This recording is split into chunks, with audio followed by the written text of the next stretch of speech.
Assalamualaikum teman pemilih.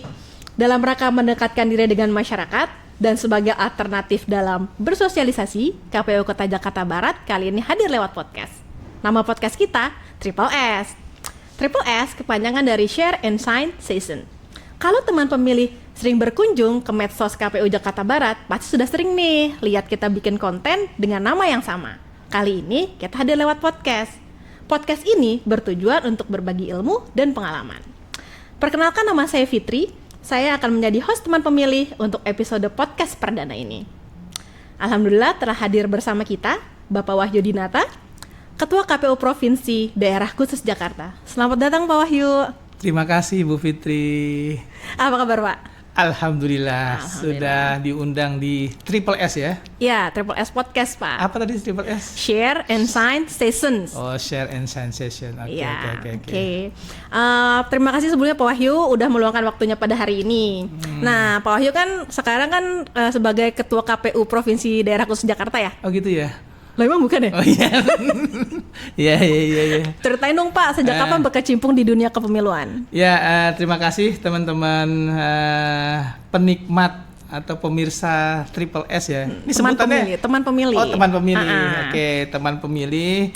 Yang pasti kami dari KPU DKI pertama mengapresiasi ya dengan adanya kegiatan podcast yang dilaksanakan KPU Jakarta Barat. Tentu saja ini bagian dari ikhtiar ya teman-teman Jakarta Barat untuk mendekatkan diri ke pemilih lah, kira-kira kayak gitu.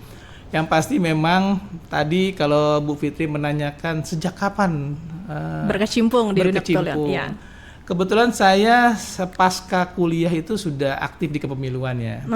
Saya dulu aktif di KIPP ya, Komite Independen Pemantau Pemilu. Saya pernah jadi relawan tingkat paling bawah sampai saya ketua KIPP DKI. Setelah itu saya coba daftar KPU. Karena menurut saya ini ada dua hal yang berbeda ketika kita berada di dalam dan kita berada di luar. Apa tuh bedanya Pak? Kalau kita di luar itu melihat seolah-olah kok sistem penyelenggaraan pemilunya nih masih kurang maksimal.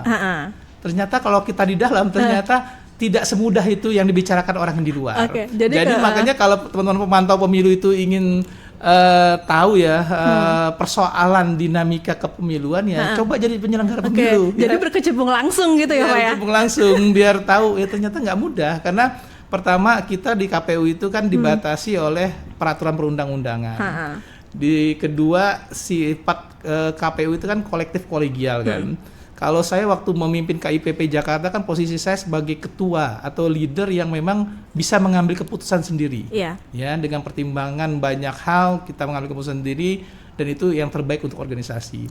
Nah, kalau di KPU itu karena sifatnya kolektif kolegial semua itu harus kita diskusikan. Diskusikan dengan sesama anggota gitu ya, Pak. Anggota KPU, belum lagi dinamika politik lokal dan segala macamnya ya memang sangat dinamis ya untuk menjadi penyelenggara pemilu. Jadi kalau sebagai mantan pemantau ya saya mengajak teman-teman kalau untuk ikut serta jadi penyelenggara gitu kira-kira ya Pak. Kalau mau tahu bagaimana dinamika kepemiluan ya jadi penyelenggara pemilu. Tapi walau gimana pun tetap bagi mereka yang concern di pemantau sebagai pemerhati pemilu itu penting juga karena memang kontrol kita itu di mereka ya.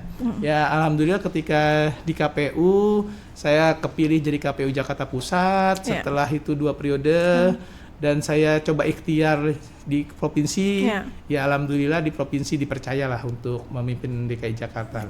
Baik Pak.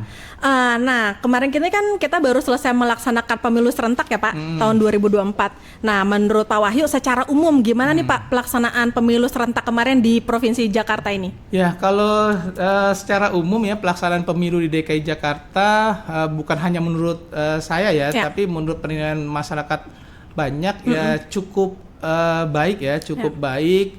Alhamdulillah terlaksana secara lancar dan bahkan kalau kita lihat pilkada kemarin beberapa di media bahkan menganggap pemilu kita harus menjadi panutan lah ya untuk DKI Jakarta. Kalau nggak salah ada beberapa media menganggap membuat wacana pada waktu itu bahwa belajar pemilu dari Jakarta ya. Kan kita tahu betul dinamikanya kencang tapi di akhirnya juga semuanya terkendali dan semuanya bisa berrekonsiliasi sesegera mungkin untuk membangun Jakarta ke depannya. Ya. Gitu. Nah, menarik nih Pak, dan tadi tentang bahwa pemilu harus pilkada lah ya khususnya ya, belajar dari Jakarta. Kita kan sering denger nih pernyataan yang bilang kalau pilkada Jakarta itu rasa pilpres, kan gitu ya Pak. Nah, menurut Pak Wahyu sendiri gimana? Ya, yang pasti kami kan secara hierarkis juga terikat dengan pimpinan kami di KPU RI ya. Pimpinan sering memberi masukan kepada kami bahwa kalau berbicara pemilu tentu saja KPU RI sebagai sumbernya. Tapi garda depan KPU RI atau halaman muka KPU RI itu ya ada nih di DKI Jakarta. Makanya apapun yang kadang-kadang dinamika terjadi di DKI Jakarta tuh seolah-olah menjadi dinamika nasional. Nah, pilkada kemarin juga sepertinya seolah-olah yang hanya pilkada DKI doang. Ya. Padahal semua daerah, semua provinsi itu pilkada. Tapi kita lihat memang kenapa terlihat semua DKI, karena memang pusatnya media DKI, pusatnya kekuasaan DKI, mungkin hal-hal yang memang sifatnya krusial itu asal dari DKI. Nah, inilah makanya kadang-kadang orang menganggap pilkada rasa pilpres. Kita lihat misalnya pilkada yang lalu, misalnya waktu zaman Jokowi dengan Pak Fauji-Bowo, itu juga kenceng. Terus setelahnya Pak Jokowi, Ahok dengan Pak Anies misalnya itu juga kenceng. Nah, kemarin juga pada zamannya Pak Pram ya, ada 3 calon juga, ada Mas Pramono, ada Dharma Pangrekun, ada dari siapa lagi yang ketiga ya, saya lupa. Saya juga lupa ya. Dharma Pangrekun sama Ridwan Kamil. Ridwan Kamil. Nah, itu juga bukan hanya tokoh lokal, mereka ini kan tokoh nasional semua kan. Ya pada akhirnya memang dinamika Jakarta itu menjadi ini ya, sesuatu yang diperhitungkan lah kira-kira kayak gitu. Baik Pak. Kemudian kalau dari segi penyelenggaraan, kemarin itu kan kita melaksanakan pemilu serentak tuh baru 2024 kemarin ya. Nah kan keriuhannya bisa tolong kasih tahu ke teman pemilih nggak nih Pak? Kemarin kan pemilu belum selesai, tapi kita udah masuk ke tahapan pilkada kan. Nah Pak Wahyu bisa tolong ceritain dong ke teman pemilih gimana tuh jadi penyelenggara. Makanya kan sebenarnya kalau kita untuk 2024 ini kan nggak ada pembandingnya. Kalau kata orang kan katanya, wah pilkada 2024 itu harus dibandingkan dengan pilkada sebelumnya. Tapi yang kita harus ingat bahwa pilkada 2024 ini memang pilkada yang baru pertama kali ya di Indonesia, karena memang menggabungkan antara pemilu presiden legislatif dengan pilkada dalam 1 tahun yang sama. Nah kita tahu sendiri bahwa tahapan Pileg dan Pilpres itu kan baru pencoblosannya tuh di bulan Februari, ya Februari 2024, sedangkan kita harus melaksanakan pilkadanya di November. Betul. Sedangkan tahapan pilkada itu harusnya minimal 1 tahun. Nah itu yang kadang-kadang kita, bukan kadang-kadang ya, kita sebagai penyelenggara pemilu itu serasa belum sempat kita tertidur, tapi kita sudah bangun kembali ya untuk melaksanakan kegiatan yang memang sentrum politiknya itu lebih besar, karena kita berhadapan langsung di kewilayahan. Kalau dulu Pileg Pilpres kan kita tahu sendiri kan nasional lah ya, kita kan sebagai provinsi, tapi kita sekarang dihadapkan dengan Pilkada DKI Jakarta yang magnitudo politiknya itu lebih besar, karena memang itu lebih dekat ya ke masyarakat. Nah memang itu tantangan tersendiri. Nah ini membuat kita memang harus persiapannya lebih matang ya, karena kadang-kadang kemarin tuh kita nggak sempat juga melakukan evaluasi sebenarnya. Ini pada Pileg Pilpres ini apa yang kurang? Belum sempat evaluasi. Kita harus masuk ke pilkada baru. Gitu ya. Jadi boleh dibilang persiapannya sempit banget menuju pilkada kemarin ya Pak? Iya sangat mepet. Tapi alhamdulillah ya KPU RI ya sudah mempersiapkan semuanya, regulasinya. Jadi karena regulasinya sudah siap, ya kita bisa langsung bersiap kepada pilkada lah pada waktu itu. Ya alhamdulillah ya. Aman ya pilkada DKI. Nggak ada gugatan juga kemarin kan Pak pilkada DKI? Nah memang sejarah DKI itu nggak pernah ada gugatan. Jadi DKI itu sudah 3 kali atau 4 kali pilkada ya, dari tahun 2007, 2012, 2017 sama terakhir 2024 itu nggak pernah ada gugatan. Karena memang semua berjiwa besar ya di DKI itu. Ketika mereka kalah ya mereka mengakui kekalahannya dan segera melakukan konsolidasi, rekonsiliasi sehingga mempersiapkan membangun Jakarta ke depannya. Dan mudah-mudahan tradisi tidak ada gugatan ini di Pilkada DKI bisa terus berlanjut ya Pak ya. Tidak seperti misalnya di daerah-daerah lain ya ada dinamika itu. Baik. Nah, kemudian gini Pak, apa nih kira-kira yang bisa dielaborasi lagi sama KPU provinsi untuk pilkada ke depan? Ya, untuk pilkada ke depan sih memang kita harus menyiapkan tenaga ad hoc kita yang lebih solid ya. Lebih solid itu mereka siap dalam menjalani aturan-aturan yang ada. Karena memang kemarin itu kan dinamikanya ada transisi ya antara pemilu dan pilkada. Kan kita sempat melakukan masalah evaluasi ya waktu itu ya. Iya, betul. Evaluasi. Nah, di evaluasi ini yang memang performnya kurang bagus kita ganti di pada waktu pilkada. Nah, kami berharap ke depannya teman-teman kabupaten kota ketika ada evaluasi itu benar-benar memang mempersiapkan orang-orang yang terbaik. Karena pilkada itu walaupun bebannya bebannya tidak seberat Pilek-Pilpres ya. Minimal dari teknis pelaksanaan lah ya. Kalau Pilek-Pilpres itu kan TPS-nya banyak karena jumlah pemilihnya kecil di TPS. Kalau pilkada itu TPS-nya lebih sedikit, calonnya sedikit karena memang jumlah surat suara yang dipilih juga sedikit. Nah, harusnya memang harus perfect ya. Perfect itu tidak ada potensi pelanggaran, tidak ada potensi kecurangan, tidak ada potensi ketidakprofesional untuk penyelenggara. Jadi memang harus pilkada itu harus menjadi contoh ya pelaksanaan pilkada yang ideal. Kita bisa lihat Sirekap pada waktu itu kan. Sirekap pada waktu Pileg dan Pilpres itu kan kategorinya agak lambat ya penyetoran datanya. Tapi untuk pilkada kemarin kan kita sebelum 24 jam ya Pak. 24 jam kita sudah closing. 100% ya. Jadi orang yang bertanya-tanya nih kira-kira siapa yang menang itu sebenarnya secara implisit dia bisa melihat. Walaupun itu bukan hasil final betul. Karena mereka harus mengawalnya di TPS. Nah, yang penting di Jakarta ini adalah keterbukaan informasi. Makanya kami kemarin di KPU provinsi membuat kebijakan agar semua proses rekapitulasi itu ditayangkan secara daring, ya, sehingga masyarakat yang tidak bisa masuk ke tempat pemungutan suara dia bisa mengawasi sendiri, bisa mengamati sendiri, bisa memantau sendiri semua prosesnya. Jadi tidak ada potensi misalnya ada dugaan pengurangan suara, penambahan suara dan segala macam. Makanya kami kebijakannya kemarin pada waktu itu semua level rekapitulasi baik tingkat kecamatan, kabupaten, kota dan sampai level provinsi itu semua di-record dan masyarakat bisa menyaksikan secara langsung. Ini sebenarnya kan bagian dari transparansi KPU sebagai penyelenggara pemilu ya Pak. Betul. Oke. Baik, terkait dengan badan ad hoc tadi Pak. Badan ad hoc ini kan kita punya kalau di KPU itu kan sampai level kelurahan ya kalau misalnya untuk badan ad hoc. Ini kan rekrutmen secara terbuka ya Pak. Nah, kali ini nanti teman pemilih bisa ikut daftar ya Pak. Ya betul, yang pasti kan syarat badan ad hoc sekarang ini umurnya sudah berkurang ya. Kalau dulu minimal 25 tahun misalnya, sekarang 17 tahun. Betul. Jadi makanya sebenarnya kalau kita lihat komposisi badan ad hoc kemarin di DKI Jakarta itu hampir sebagian besar itu memang pemilih-pemilih pemula ya, yang mereka masih muda-muda. Kadang-kadang saya pangling sendiri kalau saya lagi berkunjung ke kelurahan kecamatan. Dek, lagi ngurus apa? Oh, saya PPS kata dia. Oh, anak-anak muda PPS, ya Pak ya. Anak muda. Nah, ini anak-anak muda ini kan punya potensi, pertama ketahanan fisik mereka kan cukup kuat. Kedua, mereka tuh mau menyimak. Nah, pengalaman saya jadi KPU itu baik di kota atau di provinsi, di kota lah minimal. Itu kadang-kadang kalau saya BIMTEK tuh yang datang tuh kadang-kadang naik tangga aja susah.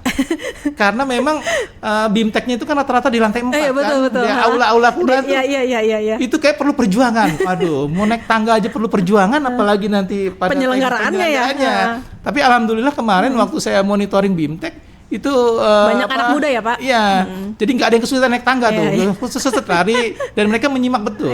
Karena kadang-kadang ada juga selain susah naik tangga misalnya, ada juga yang merasa mereka sudah veteran menjadi penyelenggara pemilu.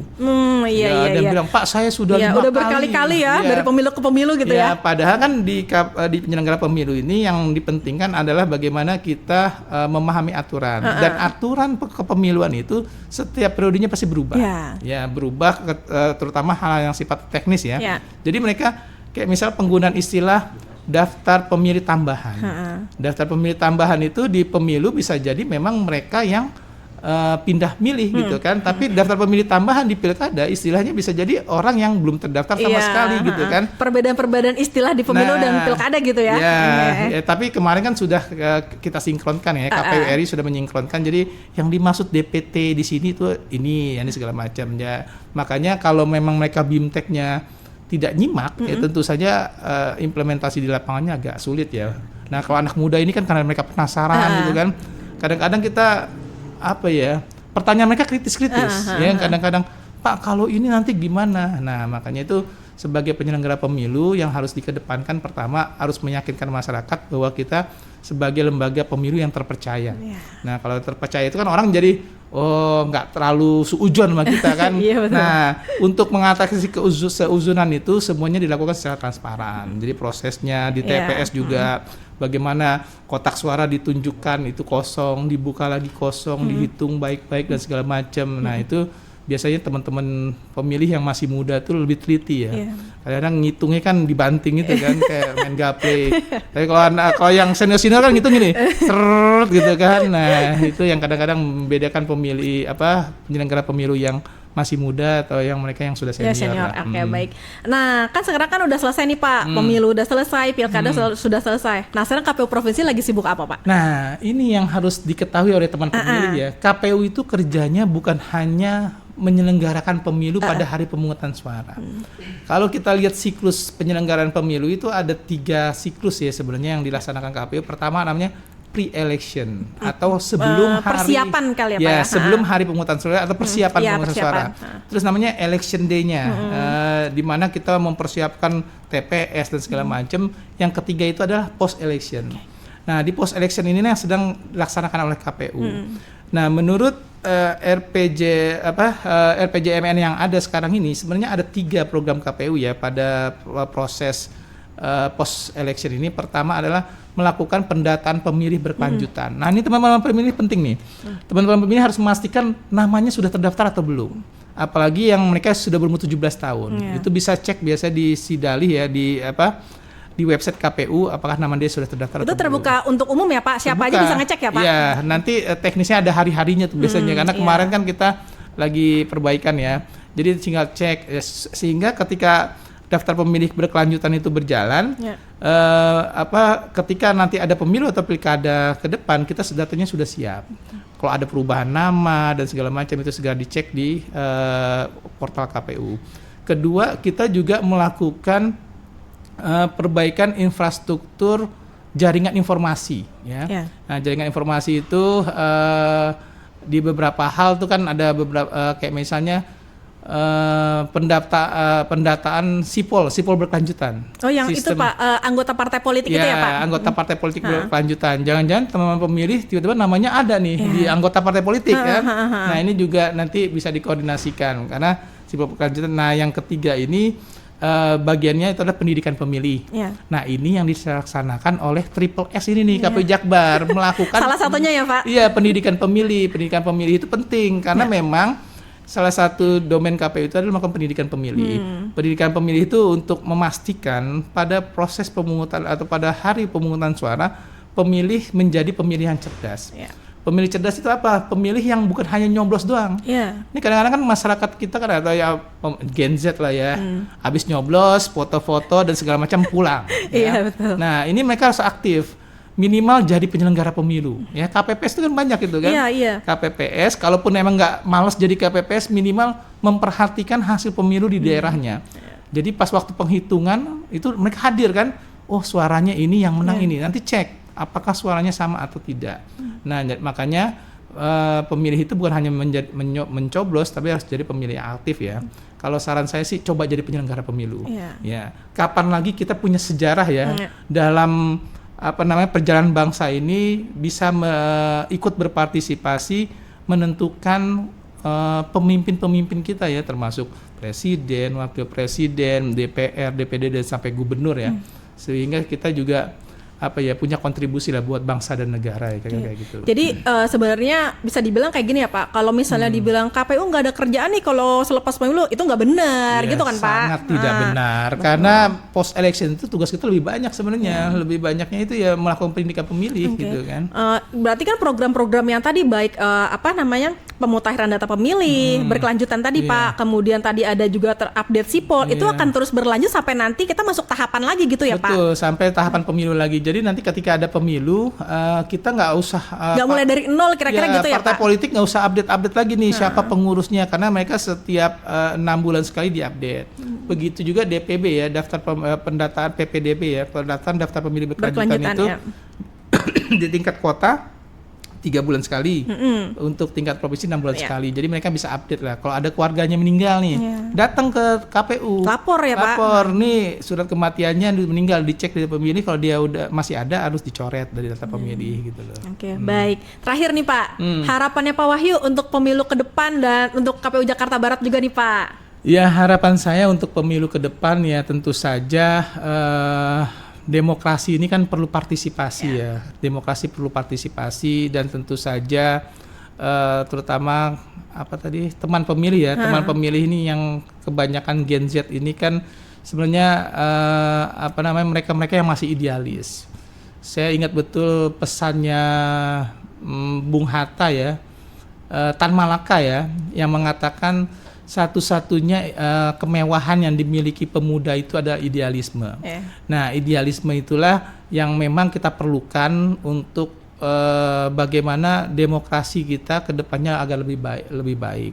Dan untuk teman-teman Jakarta Barat, tentu saja prestasi-prestasi yang sudah ada ya, yang pendataan pemilih yang bagus, yang baik, terus bagaimana kesigapan menyelesaikan masalah kemarin itu tetap harus dipertahankan. Dan yang paling penting adalah bagaimana memastikan kepada masyarakat luas bahwa demokrasi ini bukan hanya tanggung jawab KPU ya, atau lembaga-lembaga tertentu, tapi menjadi tanggung jawab bersama.